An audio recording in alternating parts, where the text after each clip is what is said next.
I just wanted to say before the video starts, if you could please subscribe and hit the notification bell so you never miss an upload. Hi guys, it's Splash and Crash here with another video, and I just wanted to say I didn't upload yesterday because, as some of you may know, I recorded all my previous 2K videos on Nintendo Switch, but yesterday I got 2K20 on the PC. It said it's going to take 2 days to download. My internet became all slow. Also, so what this means is from now on, all my 2K videos will be from PC, and this also means that the Dynasty League will be continued on PC. So what I will be doing for the Dynasty League is I will simulate to the point we were on the Switch, and I'll override all the awards so it will show up in their career accolades like that, and I'll also force win the championship for the team that won. You should go check that out to see what happened. Anyways, for today's video, we'll be redrafting every draft in the 2010s. I have the 2009 draft in here and not the 2019 draft because we've only seen the 2019 draft for 1 year, and their first season in the NBA was in the 2020 season, while the 2009 draft's first season in the NBA was in the 2010 season. So yeah, anyways, let's get started. Okay, so the first draft we'll be looking at is the 2009 draft. So the first pick, it's pretty obvious. It's Steph Curry, 2-time MVP, top 50, almost around a top 15 player of all time, arguably. Changed the NBA. He is a pioneer of the modern NBA. It's pretty obvious that the Clippers would take him with the first pick if they had the chance in a redraft. The second pick in this draft is the Memphis Grizzlies are going to take James Harden. He's the other MVP of this draft. This draft was a very stacked draft. Yeah, he's one of the greatest scorers of all time. Like, he's the best scorer since Michael Jordan had like a top 5 or had like a top 10 season scoring of all time. Just, he knows how to get the ball in the basket, whether you like the way he does it or not. You can't deny that he's the second best player from this draft. With the third pick, OKC takes Blake Griffin. With James Harden off the board, with James Harden and Steph Curry off the board, OKC has to take Blake Griffin, but I think it would actually turn out better than how James Harden did, because unlike James Harden, Blake Griffin was a sure superstar at the time, and he was a star in his, I believe he was a rookie all-star. So yeah, Blake Griffin, OKC wouldn't have traded Blake Griffin like they traded James Harden. And even though he wouldn't have been as good as James Harden, but he would be much better for them because they would have started him and they wouldn't have let him walk. With the fourth pick, the Sacramento Kings select DeMar DeRozan. DeMar DeRozan is the last All-NBA player from this draft class. DeMar DeRozan is like a 27-point per game scorer in his best season. Even though he can't really shoot the 3 ball, he's really good at everything else, and he'd be an all-time great if he was in the 90s, but he isn't. He's still an all-star. He was still an all-star in today's game, and the Kings would definitely take him over Tyreke Evans if in a redraft. With the fifth pick, the Minnesota Timberwolves select Drew Holiday. They can't get Steph Curry, and but they'll still get something better than what they did in real life with the back-to-back picks they have at 5 and 6. So I have them taking 2 more guards. This time I have them taking a shooting guard with the 5th pick, Drew Holiday. He's a 1-time All-Star. He's always been a borderline All-Star, and he'll just be a much better player than Ricky Rubio or Johnny Flynn. And with the 6th pick, I have the Timberwolves taking Jeff Teague. Jeff Teague he was an All-Star in 2016. I don't think, he wasn't really a true All-Star. He just got that because he was on the 60-win Hawks team. But still, he's always been a borderline All-Star, and he'd form a formidable backcourt with Drew Holiday.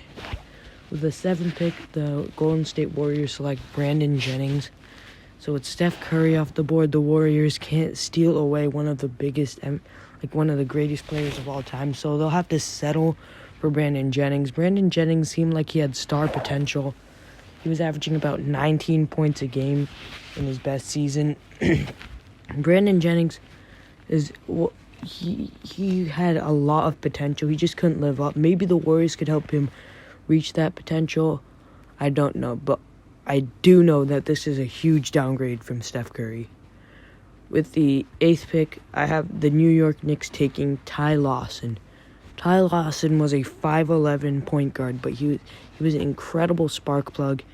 He fell off, but back when he was in his prime, he was a top 10 in MVP voting one season, I think. Ty Lawson was a very good player. He averaged about 17 to 18 points a game in multiple seasons. He was just a very good spark plug until he fell off. The 9th pick, I have the Toronto Raptors selecting Danny Green. Danny Green's been a clutch shooter and a great defender his entire career. He almost won Finals MVP for the Spurs. He's not a star, and he's definitely a downgrade from DeMar DeRozan. But I think, so if they still ended up with Kyle Lowry after this pick, I think that Kyle Lowry would be, Danny Green, he's a very good player, and he would, and if there were stars next to him, those stars would shine way brighter because he just opens up the floor so much. He's also a great defender. He's like a downgraded Klay Thompson. He's a very good player, and even though the Raptors don't get DeMar DeRozan, they get someone who fits the modern game way better in Danny Green. With the 10th pick, I have the Milwaukee Bucks selecting Darren Collison. Darren Collison was just a great scorer and a overall good starting point guard throughout his entire career. And the Bucks, since they don't really have anyone, who knows? Maybe he could have reached that. Maybe he could have reached that all-star status or borderline all-star status. Darren Collison was just a great starter throughout his entire career, and I think he'll be great for the Bucks. So that was the 2009 draft, and next up we have the 2010 draft. Okay, the next draft we have is the 2010 draft. So with the first pick, I have the Washington Wizards selecting Paul George. This one is pretty obvious. Paul George looked like the next one up before he had that really bad leg injury in, I think, 2014. After the leg injury, he was still really good. He didn't ever reach that, generational talent status, but he's been a superstar. He was an MVP candidate last year, and the only real knock to his game is the injuries. But anyways, but this entire draft, all of the top 4 picks in this draft are all of the ones that the top 4 picks I have in the redraft, they're all injury prone, but Paul George is definitely the best of them. With the second pick, I have the Philadelphia 76ers selecting DeMarcus Cousins. This is around the time they started tanking and started trust the process. DeMarcus Cousins, he was injured, but the thing is, Sam Hinkie and the rest of the Philadelphia front office was definitely much more competent than the Sacramento front office. So I think DeMarcus Cousins would have done much better in Philadelphia, and they would have at least been able to surround him with something with all those good drafts, because Philadelphia, even though they weren't the perfect drafters, they were still able to get decent players, and they struck gold with Embiid and Ben Simmons. And DeMarcus Cousins, I have him going here. He was the best center in the NBA for a few years. He's just a superstar. It's sad to see how far he's fallen off, but just like the other stars in this draft, if he could stay healthy, he'd be one of the best players in the game. With the third pick, I have the New Jersey Nets. At this time, the New Jersey Nets selecting John Wall. John Wall originally went first overall, but I can't put him over DeMarcus Cousins and PG-13. John Wall is the fastest player of all time. He's one of the best point guards in the 2010s. In this decade, he was a star for the Wizards, and if not for injuries to him and Bradley Beal, they were never really healthy together. If they were able to stay without injuries to either of them, they could have taken down the Cavs and became the new Eastern Conference champs. But so I have John Wall going to the Nets.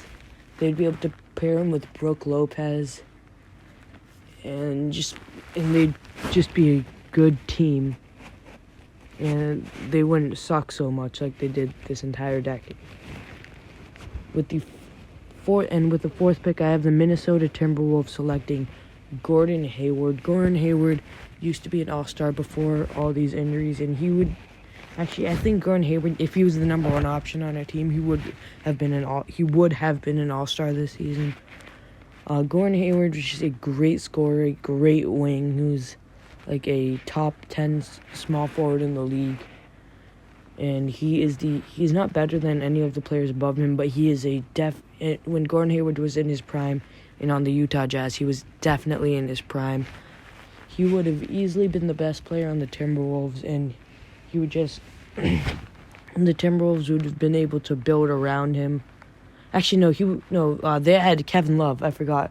And so they would form a very good duo, and I think they would be a very good team in the Western Conference. And this would have caused many ripple effects. Now, Kevin Love probably doesn't leave the Cleveland Cavaliers because he has Gordon Hayward. He probably doesn't leave for the Cleveland Cavaliers, and he doesn't demand a trade because he has another all-star on his team and isn't just surrounded by a bunch of role players and scrubs. Anyways, with the fifth pick, I have the Sacramento Kings selecting Hassan Whiteside, who they took in the real draft, but now they're taking him in the first round instead of the second round. There aren't many other players better than Hassan Whiteside in this draft. That's why I have him going this high. Overall, he's just been a 15 and 15 guy with 2 or 3 blocks a game. So he hasn't really been a modern center, but he's just been a great defender and shot blocker. So there's no one who's really better than him. You could make a case for Eric Bledsoe, who we have getting picked 6 by the Warriors. The Warriors, at this time, they were playing Steph Curry at shooting guard. So if they had Eric Bledsoe, he could have been the perfect complement to Steph Curry. Because Eric Bledsoe, in his prime on the Phoenix Suns, he was a 21-point-per-game scorer. And he's also a very good defender, making the all-defensive first team last year. So Bledsoe, he would have been a perfect defensive complement to Steph Curry, who would have been able to play even more off-ball with now being switched to the shooting guard position, which he excelled at. And overall, I think Bledsoe would be a very good complement to Steph Curry and a very good player to play alongside him, and a obvious upgrade over Ekpe Udoh, who they took in the real draft. With the 7th pick, the Detroit Pistons select Avery Bradley. Avery Bradley was a 16-point-per-game scorer on the Boston Celtics. He had a lot of potential. He's also one of the best defenders in the NBA, making all-defensive first team multiple times.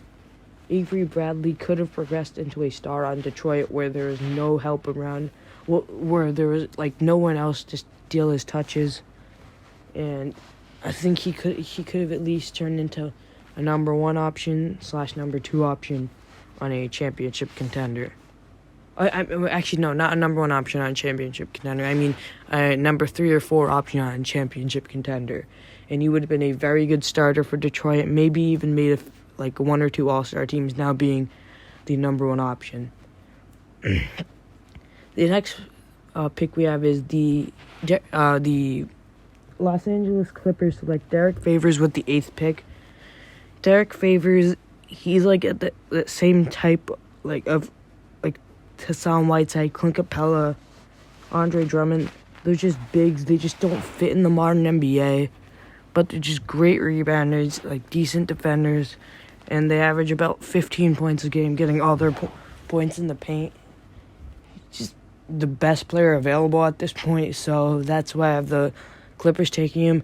Just like at number 9, the Utah Jazz select Greg Monroe. He fits into the same mold as Derek Favors. Greg Monroe would have been an all-star if he was in a prior era, but in this he would just be a good starter at the center position, averaging about 16 points and 11 boards a game, being an okay defender.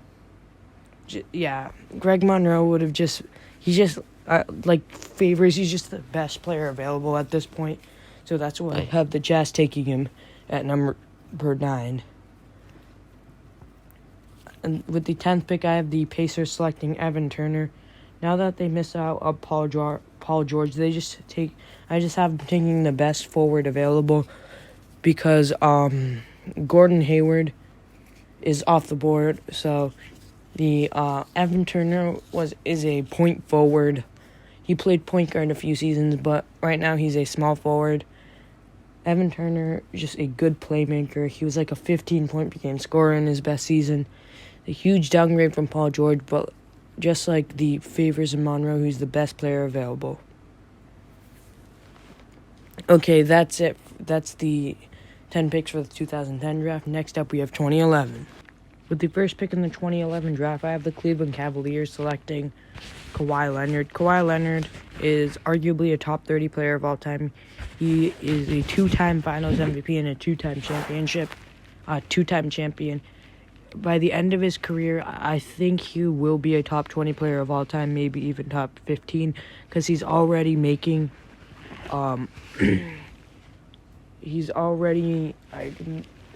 making case for being a top 30 player of all time, and he's just entering his prime in these past few years. He's a 2-time Defensive Player of the Year, and he is one of the greatest defenders of all time. There's no real weaknesses in his game other than that he's not like the greatest passer, but he's still a serviceable passer. And he's just a very good all-around player, and I don't know if he'll reach his full potential being on the Cavs instead of the Spurs, but let's just assume but if we assume he does, this is definitely the pick the Cavs would go if they got a chance to redo it. With the second pick, I have the Minnesota Timberwolves selecting Kyrie Irving. This pairs him up with Kevin Love about 3 years earlier. And if the Kyrie Irving originally went number 1 in this draft, and he's definitely a number 1 pick level player, but Kawhi Leonard is just better than him. So the Timberwolves get lucky and they get a superstar point guard with the second pick. Because this class is just that stacked where there are superstar point guards at the second pick.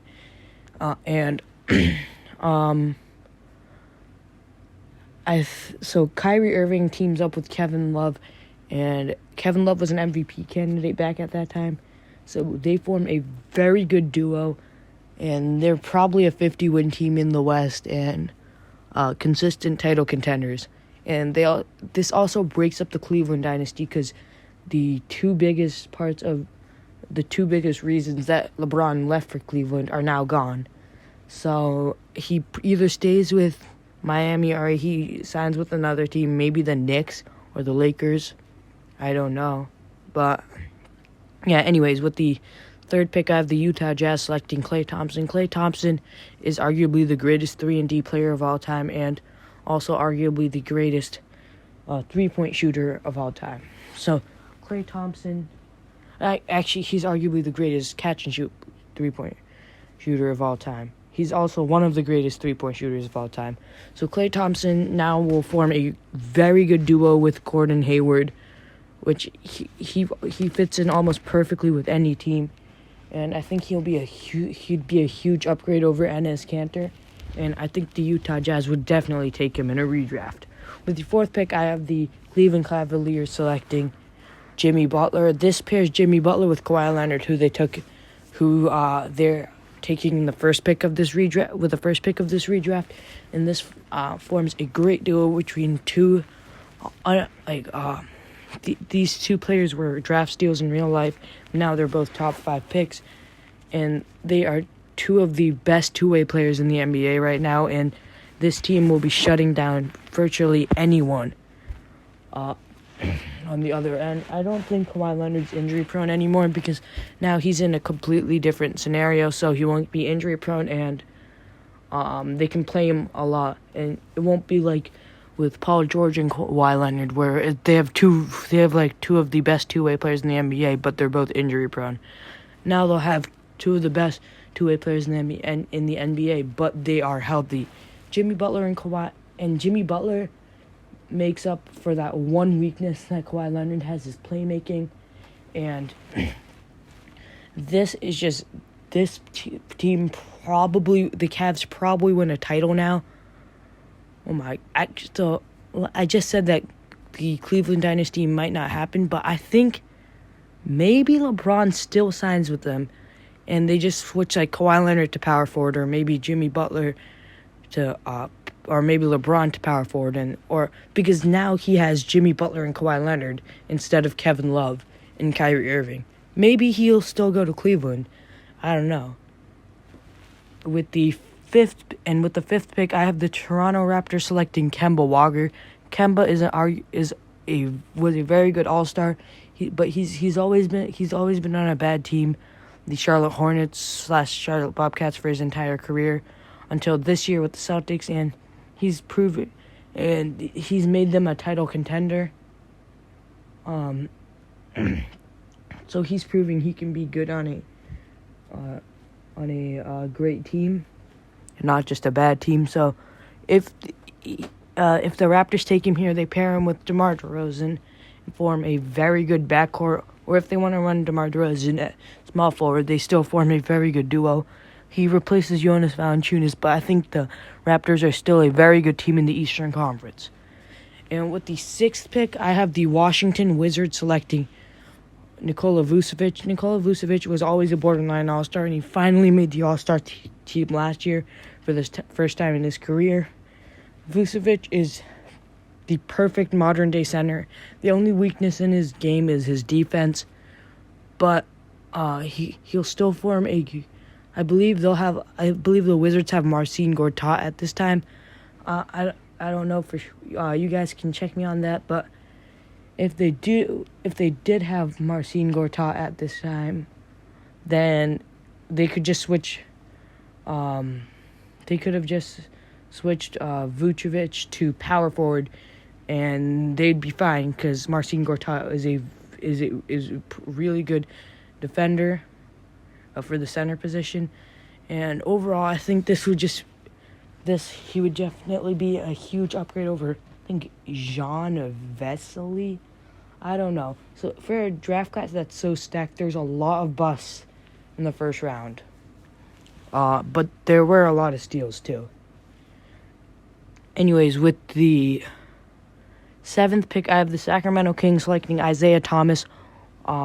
So they got him in real life, but they, instead of taking him with the 60th pick, they now take him with the 7th pick. Isaiah Thomas is below Vucevic because Isaiah Thomas fell off, and Vucevic hasn't yet. But I think Isaiah Thomas, he still forms a duo with, if he can, he didn't work out with DeMarcus Cousins in real life, but if he somehow works out with him in this world, then they form a great duo.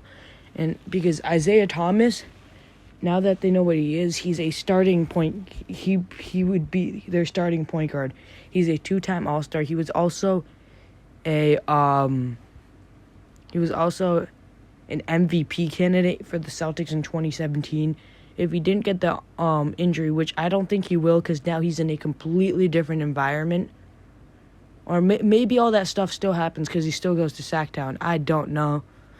But Isaiah Thomas was one of the best point guards in the NBA, very inspirational. He's the shortest player in the NBA, but still an MVP candidate.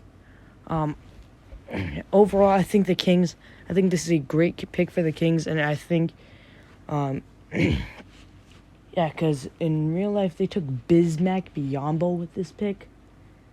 Yeah, so it doesn't really change the Kings organization because they got Isaiah Thomas in real life in this draft too. But yeah, so I think the Kings would still take Isaiah Thomas, but just with a different pick.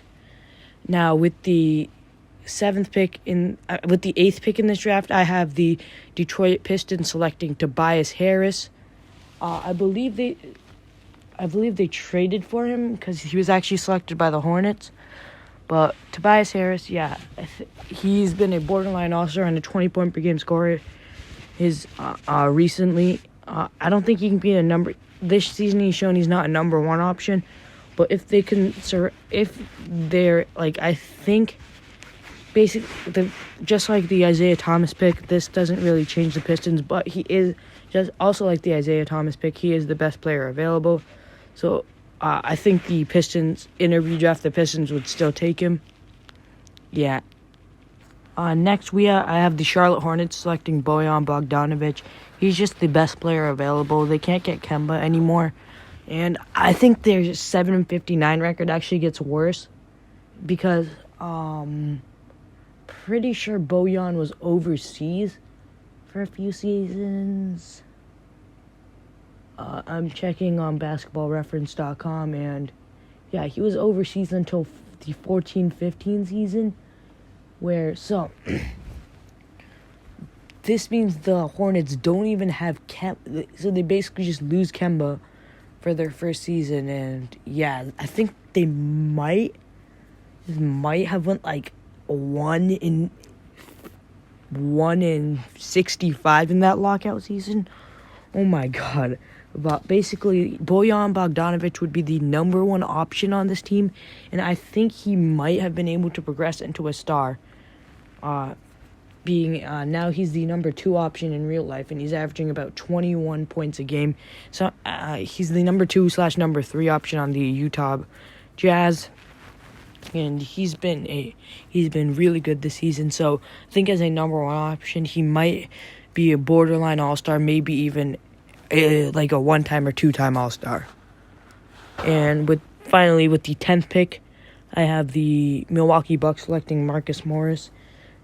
Last season, I wouldn't have in this redraft, I wouldn't have had Marcus Morris this high, but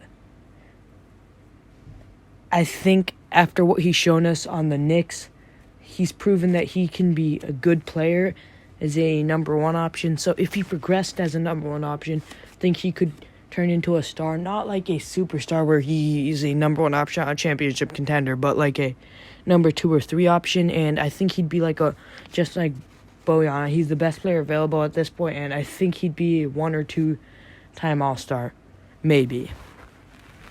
So yeah, that's it for the 2011 draft. Next, we have the 2012 draft.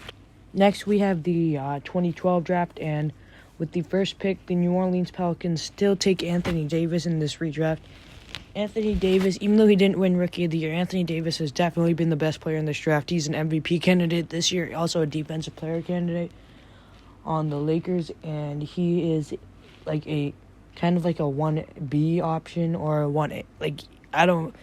He's kind of like sharing the number 1 option role with LeBron James, and they are leading the Lakers to the 1 seed in a very stacked Western Conference.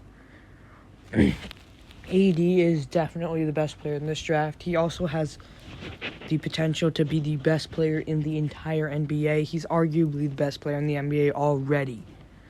So, yeah, AD definitely still goes number 1. And with the second pick, I have the Charlotte Hornets selecting... or, I don't know, they might have still been the Bobcats, but whatever. The Charlotte team selecting Damian Lillard. I think switching Damian Lillard to shooting guard would work out very well for the Hornets. It would definitely be an upgrade over Michael Kidd-Gilchrist. And Damian Lillard and Kemba Walker might have been able to do more than just 1 postseason appearance. And Damian Lillard would be... and Kemba Walker, they would form one of the best backcourt duos in the NBA. And they might have been able to attract maybe more than Dwight Howard as a free agent to Charlotte, and might have been able to make something of it, and maybe if they were able to add enough pieces, maybe become a title contender. With the third pick, I have the Wizards still taking Bradley Beal. He's just the best player available. We all know what happened. If him and John Wall could have stayed healthy, they could have beaten the Cavs one of those seasons. But yeah, at this point, Bradley Beal is just the best player available, so they still take him. With the fourth pick, I have the Cleveland Cavaliers taking Draymond Green. So even I know he became the player he is because of going to Golden State, but Draymond has been Draymond, I think, has in the season before Kevin Durant came, he was averaging 14 points a game. If he just had a bigger role offensively, I think he had the potential to become a two-way star and not just a defensive star. And he would have a much bigger role in being the only other star level, the only player ahead of it that they could really put ahead of him in touches is Kyrie Irving. So I think if the Cavs progressed him properly, he could still be a star on the Cavs in this scenario. The fifth pick, I have the Sacramento Kings selecting Chris Middleton. He's the best player available, and he's a definite upgrade over Thomas Robinson. A huge bust that they took with the fifth pick. Chris Middleton would provide a lot of help to DeMarcus Cousins, and they might have been able to make the playoffs at least once. And DeMarcus Cousins maybe wouldn't have demanded a trade. With the sixth pick, I have the Portland Trailblazers selecting Andre Drummond. Again, he's the best player available. And they just pair him with LaMarcus Aldridge and make a pretty good front court. They'd need to get more guards because Brandon Roy would be gone by now. And yeah, he's just the best player available. And I think they might trade him or something because right now, because he definitely doesn't fit in the modern NBA. But he's a great rebounder, and Andre Drummond's just the best player available, so that's why they take him. Again, the Warriors take the best player available, and it's the player they took in real life, Harrison Barnes. Barnes is just the perfect role player for the Warriors, and he'd have somewhat of an increased role now that Draymond's not on the team anymore. They'd progress him more on the two-way, and he would probably get some of Draymond's touches, and maybe he would have broken through and became a 20-point-per-game scorer. Next, I have the Toronto Raptors selecting Evan Fournier. In real life, they took Terrence Ross with this pick. Terrence Ross is just a scorer and a dunker. Evan Fournier is just a much better scorer than Terrence Ross. He'd just be a good scorer to pair with DeMar DeRozan and Kyle Lowry. Just increasing the amount of points they can put out. They'd run either him or DeMar DeRozan at small forward, probably DeRozan. And they would have a nice three-man backcourt, and Fournier would just add a lot of scoring for that team. And he's also the best player available, in my opinion. The ninth pick, this one is purely best player available, Will Barton. He's been a 15-point-per-game scorer this season and I think 2017, 2018. He's just the best player available. He's just a good starting small forward for the Pistons to take at number 9. At number 10, I have the New Orleans Hornets or Pelicans, whatever you want to call them, taking Dion Waiters. Again, he's a spark plug, and he just has in his prime he averaged about 17 points a game for the Heat. And overall, he was just a decent starter / bench, and there's after those first picks, there wasn't really much talent left. So Dion Waiters, he's just a good scorer to add to that Pelicans team and hopefully give AD some more help. So, yeah, that's it for the 2012 draft. Next up, we have the 2013 draft. Next, we have the 2013 draft. This is probably the weakest draft that we'll be going over in this video. The first pick, the Cavs, obviously take Giannis Antetokounmpo. He's the MVP. He's the only superstar in this class. It's easy pick. He might end up as the GOAT at the end of his career. And he's like the biggest bright spot in this horrible, horrible draft. With the second pick, I have the Orlando Magic selecting Rudy Gobert. He's just the best player available. And in this draft, in the redraft, you just take the best player available because you have to get as much value as you can get from this draft because it's so bad. Rudy Gobert is he's just a defensive player of the year, two-time defensive player of the year. He's going for his third this season. He is the best player available, so that's why I have the Magic taking him at number 2. Number 3, I have the Wizards taking Oladipo. This would give them a 3-man backcourt. I think they switch Bradley Beal to small forward and run a small ball lineup. He just adds a lot of much-needed defense to that team and maybe helps them get over the Cavs. With the 4th pick, I have the Hornets taking C.J. McCollum. He was never an all-star, but he probably is on the Hornets because he just get so much more opportunity on the Hornets than the Trailblazers. He finally gives Kemba Walker that help he's always needed and helps them become like a better team overall. And with the 5th pick, I have the Suns taking Steven Adams. Again, he's just the best player available, so that's why there's no particular reason I have him taking. He's just a good two-way center. He's really strong, and he's a great rebounder. With the 6th pick, I have the Pelicans taking Dennis Schroeder. He's just a great he's just a great scorer off the bench. Maybe he'd make like one all-star team or 2 all-star teams if he was starting, which he would definitely be on that horrible, horrible Pelicans team. Just like the other players in this draft, you have to take the best player available because this draft just doesn't have the talent. Like, we're at the 6th pick and we're already taking role players. The 7th pick, I have the Sacramento Kings selecting Otto Porter. Again, he's the best player available and he just provides the most value. And I'm going to see who they originally took. They took Ben McLemore. Otto Porter is definitely better than Ben McLemore, so he just makes that team better. You just have to take the best player available in classes that are this bad. With the 8th pick, the Pistons take KCP. I have them taking KCP just like they did in real life. In my opinion, he is the best player available, so I just have them taking him because, like I said, you just need to maximize the amount of value you get in these drafts. The 9th pick, so the next 2 players, they're just role players, and they're just better than the other players, so I'm not going to really elaborate on them.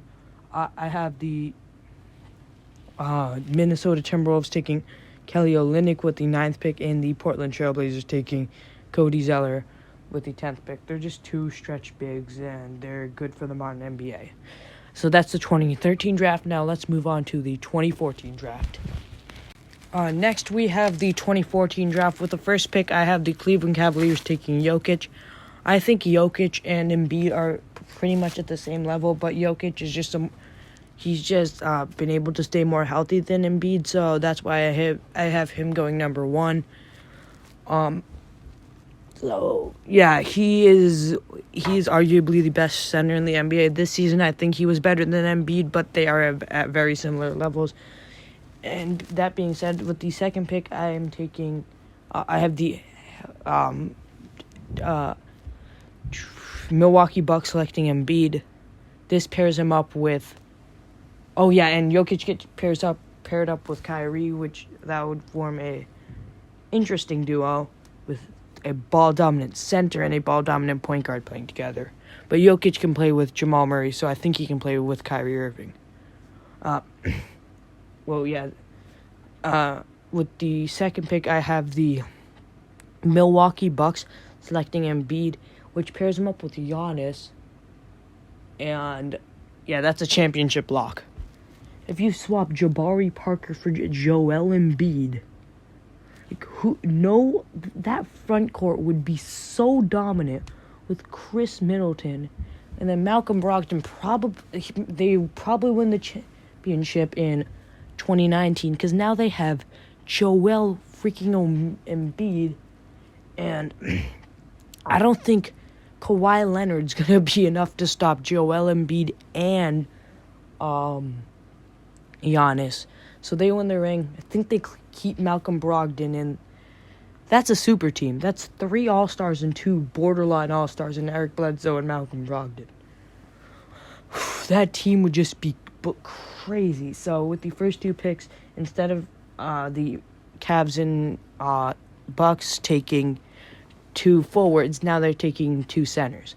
With the third pick, I have the Philadelphia 76ers selecting Zach LaVine. He was very close to being an All-Star this season. He's just a great scorer. It's obviously a huge downgrade from Joel Embiid, but I mean, you got to trust the process. Just going to take a lot longer now. With the fourth pick, I have the Orlando Magic selecting Clint Capella. He is the best player available. He's just a good double-double, good defensive player. He's a really good lob threat. He's just a very good inside presence. With the fifth pick, I have the Utah Jazz selecting Spencer Dinwiddie. He would definitely not be this high last season, but this season he's proving, even with Kyrie Irving and Kevin Durant out, he's leading the Nets to a playoff spot. Yes, Spencer Dinwiddie. He's proving that he can be the number 1 option on a playoff team. That's crazy. Spencer, this would pair him up with Rudy Gobert and Gordon Hayward, and that team could be something special. Because Spencer probably turns into an all-star if he gets the chance. Like he did this season. He didn't become an all-star this season, but he was pretty close. With the sixth pick, I have the Boston Celtics selecting Marcus Smart. If Marcus Smart is available, they're taking him no matter what. He's just the perfect player for their team. And as a Celtics fan, I have to agree with this. I love Marcus Smart, and I would never want the Celtics to trade him unless we could get a superstar in return. Marcus Smart, he said he's the defensive player of the year, and I might be biased as a Celtics fan, but I think he's definitely in the conversation.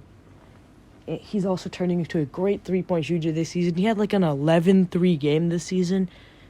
Yeah, Marcus Smart, he's not going to be a star, but he's just the perfect role player for the Boston Celtics. With the seventh pick, I have the Lakers selecting Nurkic. He is they're rebuilding at this point. He's also the best player available. Before the injury, he was just a great starting center.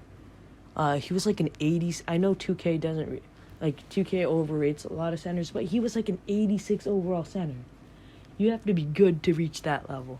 Nurkic was just a great center. Before the injury, he was like amazing, and let's hope he's still good when he comes back. He also had a crazy 5x5. It was like 20 points, 20 rebounds, like 7 assists, 5 steals, and 5 blocks. He had a crazy game. With the eighth pick, I have the Kings selecting Wiggins. Wiggins isn't that superstar everyone expected him to be, but I think he might be better on the Kings because now he doesn't have Jimmy Butler coming out of nowhere and just completely ruining his confidence. I think he can just now he doesn't have any pressure on him to be a number 1 option. He'll be the number 2 option to DeMarcus Cousins. And he's just a 20-point per game scorer for his career, and he's just a really good scorer. And I think he could help DeMarcus Cousins finally get that Kings team into the playoffs. And with the 9th pick, I have the Charlotte Hornets selecting Julius Randle. Last season, Randle showed that all-star potential we thought he lost. He showed that he still, if with some miracle, he can become an all-star. So he's been injury prone for his entire career, but I think he might have a slightly better career because since the scenario's completely changed, he's now the number 2 option to Kemba Walker, and since it's a completely different game, I don't know if he breaks his leg in his first game, just loses like a lot of his potential. But last season, coming off the bench, he averaged like 20 points a game or almost 20 points a game. This season, he's averaging almost 20 points a game. He's proving that there's still a chance for Julius Randle to eventually make an All-Star team. Next, we have T.J. Warren. He's just a really good starting small forward, not an All-Star, but pretty much the closest, one of the closest players. He's not like an All-Star level player. He's like at the tier right below that. He's just overall like the best player available, and along with Levine, he could help move forward the process. Okay, that's it for the 2014 draft. Next, we have the 2015 draft. Next, we have the 2015 draft, and with the first pick, I still have the Timberwolves taking Cat. He is just straight up the best player in this very top-heavy but somewhat stacked draft. Cat is a top 3 center in the NBA. He's the perfect modern-day big. He's an absolute sharpshooter, and he's just a beast. And there's no way the Timberwolves wouldn't still take him in a redraft. With the number 2 pick, I have the Lakers taking D-Book. D-Book, unlike D'Lo, who they originally took, he's been a star. Sorry about that. D-Book's just been he broke out very, very early on in his career, so I don't think the Lakers would have traded him like they traded D'Lo for just Brook Lopez. So they would get an all-star instead of just a random role player who they'd lose in the next season out of this pick. And yeah, I think this is a no-brainer pick. With the third pick, I have the Philadelphia 76ers taking Kristaps Porzingis in this redraft. They had the chance to take him in real life, but they didn't. Porzingis, before he got injured, he was looking like the second best player in this draft. But the injury concerns and he had a rough start to the season. He was picking it up right before the season ended, or the season stopped. But he's made an all-star team once. He's really good at everything in the only true knock to his game is the injury concern, but he's a 7'3" sharp shooting, shot blocking, defensive freak of he has a higher vertical than Blake Griffin. This guy is an absolute beast. If he can stay healthy, oh my, the sky's the limit for Kristaps. With the fourth pick, I have the New York Knicks selecting D'Lo. So D'Lo is the fourth and final star in this class, but he's not as good as the ones before him, but he's still an all-star. He's a very good scorer. He just can't play defense. If his life depended on it, he wouldn't be able to guard anyone, even if his life depended on it. But overall, the Knicks, they just need anyone they can take. And so they'll have to go with the best player available. So at this point, it is D'Lo. With the fifth pick, the Orlando Magic select Montrezl Harrell. Montrez is averaging about 19 points per game off the bench on a championship contender with 2 superstars on it. Imagine what he could do with a starting role. Because now they can, in this scenario, I think what they do is, if they were smart, they'd move Vucevic to the power forward, move Aaron Gordon down to the small forward, and run Montrez at the center, or Montrez at the power forward.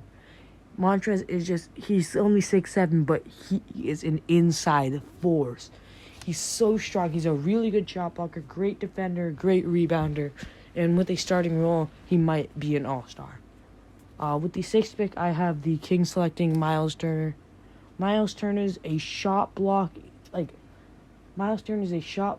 very good defender, a sharpshooter, just a very good all-round 3-and-D center. He's had a bit of a down year this season, but he has the all-star potential. And the Kings, at this point, this is a season before they hit the reset button, and I think at this point, it was pretty obvious that they weren't going to win anything with DeMarcus Cousins. So now they replace him with Miles Turner, who now he's the number one option. And overall, I think this is just like reassurance for the Kings, because they still had DeMarcus Cousins, but it was pretty obvious they weren't going anywhere. And they took a center in real life in Willie Cauley-Stein, and Miles Turner is just straight up better than Willie Cauley-Stein. So yeah, I think this is the pick to go with. Next, I have the Denver Nuggets selecting Kelly Oubre with the 7th pick. In real life, they took Emmanuel Mudiay. Bust. Kelly Oubre this season has been a great scorer. He is averaging about... See, I'm pulling up his stats. He's averaging 19 points a game and 6 rebounds. He's just a great player. A really good starter for the Suns. He's not an all-star, but he's not too far off from one.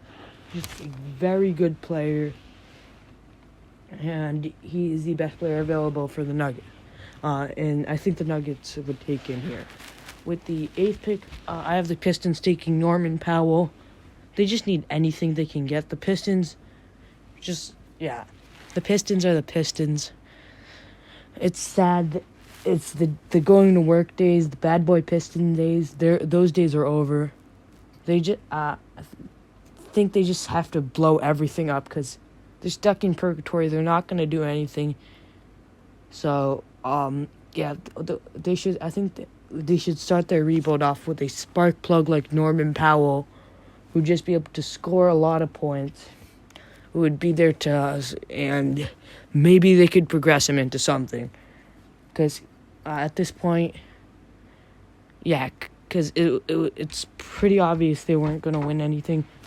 If this is before Blake Griffin, then I don't know if it was before Blake Griffin. If this is after Blake Griffin, it adds a lot of scoring to their team, and they'd maybe try to make try to push farther in the playoffs with this Norman Powell pick. But if this is before the Blake Griffin trade, then I think it just helps them rebuild. And with the 9th pick, I have the Charlotte Hornets taking Josh Richardson. He's just the best player available. At this point, it's like Kemba Walker. They need to build around Kemba, make him happy, and not make him want to leave like they did in real life. So they just have to take the best player available in every draft, and Josh Richardson was that at this point. And with the 10th pick, I have the Miami Heat selecting Terry Rozier, just a good role player. And when he starts, he's a good starter. He showed that this year with the Charlotte Hornets and in the 2017 playoffs with the Boston Celtics. And overall, I think he's just the best player available at this point. So that's it for the 2015 draft. Next up is the 2016 draft. Okay, so next up we have the 2016 draft, and with the first pick, I have the Philadelphia 76ers selecting Pascal Siakam. At this time, they took Ben Simmons, who played power forward. And looking back on it, Pascal Siakam, just a better player than Ben Simmons. It's close, but I personally have Pascal over Ben Simmons. So this is the season before they go crazy. And so overall, Pascal is just the best player in this class, so that's why I have him going at number 1. Number 2, I have Ben Simmons going to the Lakers. Ben Simmons, if he was able, Ben Simmons, the only weakness to his game is that jump shot. He's a very good player, and that's why I have Pascal over him, because of that jump shot. So overall, the Lakers, they took Brandon Ingram. Ben Simmons at this time was still playing power forward and small forward. So, I think Ben Simmons is the second best player in this class. So, I have the Lakers taking him with the second pick. The third pick, I have the Boston Celtics taking Brandon Ingram. He's the best player available. Brandon Ingram has drawn KD comparisons, and this season he's proving that those comparisons may not be wrong. Brandon Ingram is a very good scorer. He is probably going to have at least 150, 40, 90 season by the time he's retired. He showed that this season. He's just a very good player overall, and he showing a lot of potential. He made the All-Star team this season. With the 4th pick, I have the Phoenix Suns selecting Jaylen Brown. Jaylen Brown is an All-Star level player. He didn't make the All-Star team, but I'm going to consider him an All-Star because he is at that level. He's showing this season that he is, he deserved to be a top 5 pick. And Jaylen Brown, I have him moving down one spot just because Pascal rose so high, but overall, if they just move him to small forward, he can be that help Devin Booker always needed.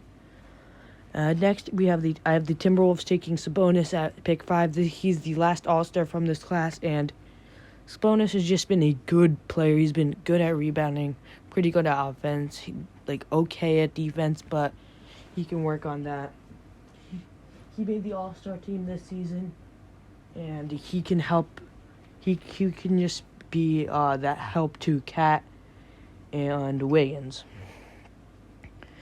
and help them continue their rebuild. With the 6th pick, I have the Denver Nuggets taking Malcolm Brogdon. Earlier this season, Brogdon was a 20-point per game scorer. He was the rookie of the year of this class. He was showing that he had some of that all-star potential. Actually, I forgot. At the 6th pick, I have the Pelicans taking Jamal Murray. Sorry about that. Murray can just be that help to Anthony Davis he needed. He's a near 20-point per game scorer, and if Anthony Davis still gets moved, so Murray, so they probably don't make. They might still make the DeMarcus Cousins trade with Murray. I don't know.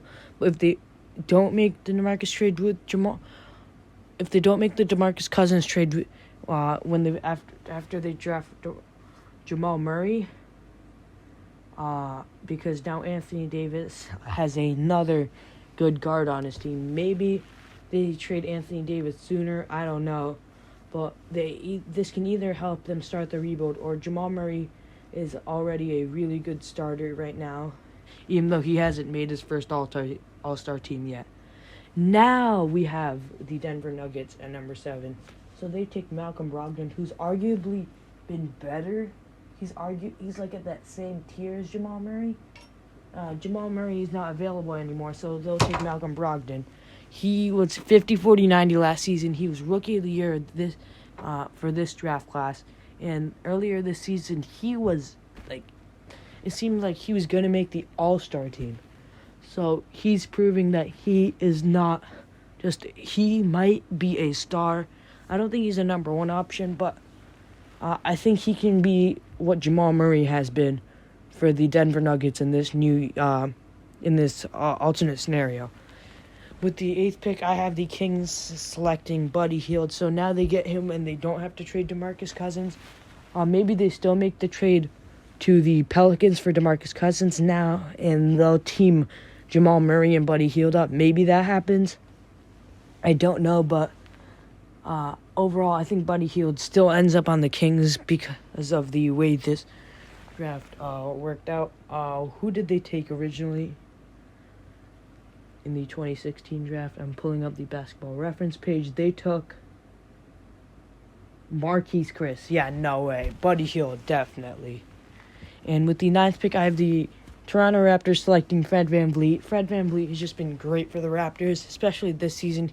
He's proving that he's not a bench player, but he is a starter and he has the potential to be a borderline All-Star, maybe even a one-time All-Star. And this time they still get him, but instead of now they just don't take Jakob Poeltl. They probably think he's still in this redraft. He still goes to the Raptors. Nothing much changes there. But instead of being undrafted, he actually gets drafted with a top 10 pick. At number 10, I have the Bucks selecting DeJounte Murray over Thon instead of Thon Maker. And DeJounte Murray is just the best player available, and he has shown potential of maybe becoming a star one day. He's just a great defender, and overall, he's the best player available. So that's why I have the Bucks selecting him at number 10. So that's it for 2016. Let's move on to 2017. Okay, so we're an hour in. If you've watched this far and you're not, and for some reason you aren't subscribed, please change that. Anyways, it's time for the 2017 draft, and so with the first pick, I have the Philadelphia 76ers selecting Jason Tatum. Jason Tatum this season has proven he has the potential to be a superstar, and he probably is going to be a superstar. I think in a redraft, the 76ers will definitely take him over Markelle Fultz. And with the second pick, I have the Los Angeles Lakers selecting Donovan Mitchell. Mitchell has been an all-star ever since his rookie season. He's always been a 20-point per game scorer, and he's always helped. And even in his rookie season, he led the Utah Jazz to the playoffs. Donovan Mitchell, he's just been a very good player his entire career, and he finally made the All-Star team in his third season. With the third pick, I have the Boston Celtics selecting Bam Adebayo. They can't get Jason Tatum now because the 76ers already took him, but they might as well still get an All-Star. They'd have to make some, think they move like Al Horford to power forward or Bam to power forward now. I don't know, because this is obviously a downgrade from Jason Tatum, but Bam Adebayo is just a very good all-around player. He's a great passer, a great defender, and he's also a pretty good. He's also good on the offense. He's also a good scorer. With the fourth pick, I have the Phoenix Suns selecting De'Aaron Fox. De'Aaron Fox is a great playmaker, a super fast point guard, and in my opinion, a great complement to Devin Booker. He is pretty close to making the All-Star team. Next, with the fifth pick, I have the Sacramento Kings selecting John Collins. At this point, they pretty much have no one left, because now De'Aaron Fox is off the board, so they'll just take the best player available. And John Collins this season has averaged 20 points and 10 rebounds, so he's definitely the best player available. So I have them taking John Collins with the fifth pick. With the sixth pick, I have the Orlando Magic still taking Jonathan Isaac. He has shown star potential, and he was a Defensive Player of the Year candidate this season before he got injured. He is a 6'11" small forward. He's just he's one of the best defenders in the NBA. He's a very good shot blocker too, and he has shown star potential this season. With the seventh pick, I have the Minnesota Timberwolves still taking Lauri Markkanen. And since we're not going to assume any draft day trades, they keep him. Until this season, Lauri Markkanen has been arguably a top 3 player in this class. And I have the Timberwolves. This season he's been incredibly inefficient, but the past 2 seasons have shown me enough to say that Lauri Markkanen still has star potential. And with the 8th pick, I have the New York Knicks selecting Kyle Kuzma. He's the same thing as Lauri Markkanen. I think, but however, Lauri Markkanen, I don't know if he still falls off now that he doesn't have Jim Boylan as his coach. But anyways, for Kuzma at the 8th pick, I think he's this season, what happened this season, I think that entirely has to do with his reduction in role. With the Knicks, he gets a much bigger role. Yeah, because this is when they traded Melo, so he probably gets the starting small forward spot or the power forward spot if they move Kristaps to center. And yeah, he has shown me enough to say that Kuzma has all-star potential. He just needs to get a bigger role, which he isn't getting on LA now that he's behind Anthony Davis. With the 9th pick, I have the Dallas Mavericks selecting OG Anunoby. He's just the best player available. He's a good defender and a good player on the offense. He has a lot of potential. The 10th pick, I have the Kings selecting Luke Kennard. He's the best player available. He is a lot like Buddy Hield, but they could maybe move one of them to small forward. And now that they don't have De'Aaron Fox, they just need to keep taking the best player available. So that's it for the 2017 draft. Next up, we have the last draft of this very long video. we have the 2018 draft. With the next and final draft of this video we have is, because we're not doing 2019, just like, because I said this at the beginning of the video, but the 2019, all the players in the 2019 draft, we haven't seen enough of them, and they are technically playing their first season in the 2020s. So yeah, but anyways, in the 2018 draft, so with the first pick, Luka Doncic is obviously going number 1. He's an MVP candidate in his second year. He's averaging nearly a 30-point triple-double, easily the best player in this class, and he's a top 5 player in the NBA, arguably. And I think the Suns put him at point guard.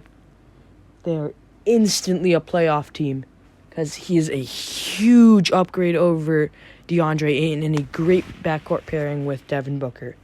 With the second pick, I have the Kings selecting Trae Young. I think they just move Buddy Hield to small forward, put Trae Young at shooting guard. They're Trae Young is definitely the second best player in this draft. He is an All-NBA player in his second season, and he is an All-Star starter. He's definitely, I don't care. The Kings are definitely taking him in a redraft. They'll switch around the positions. Maybe, like I said, maybe put Trae at shooting guard and Marvin at small. Buddy Hield at small forward.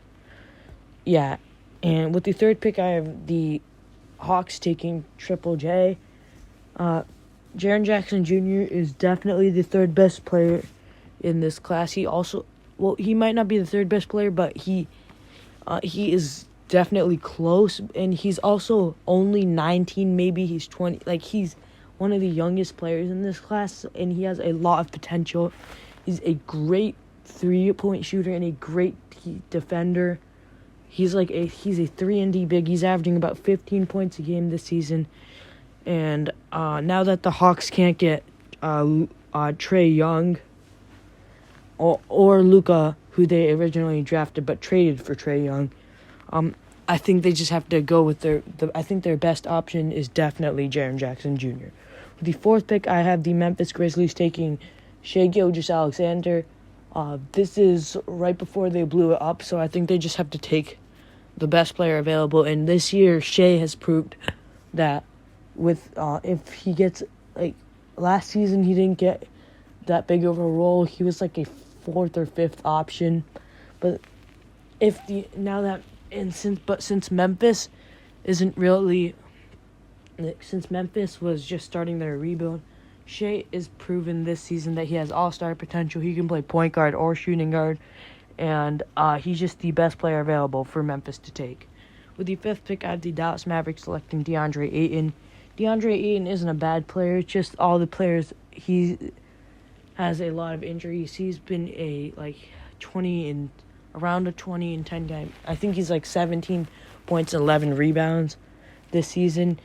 DeAndre Ayton, it's just the players ahead of him are either better than him or just have more potential than him. That's why I have him going to number 5 to Dallas, who just needs to take the best player available now that they can't get Luka or Trae Young, who they originally traded for Luka.